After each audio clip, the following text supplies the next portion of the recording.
กระถินฝรั่งนี่พี่น้องนี่มันเป็นดอกนี่สิเก็บกินได้เลยพี่น้องนี่โบเบียนี่นี่คือกระถินฝรั่งนี่รักหลายพี่น้อง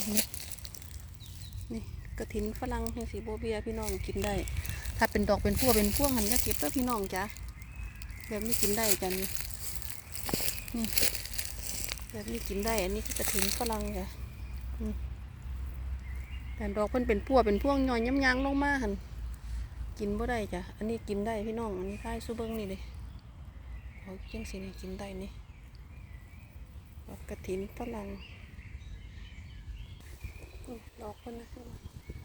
เป็นปลาอยู่นี่กินได้ถ้าเป็นดอกจังสีพี่น้องนี่สังเกตเบิ่งดอกมันเป็นจังสีกินได้นี่ของนี่คือกระถินฝรั่งจ้ะ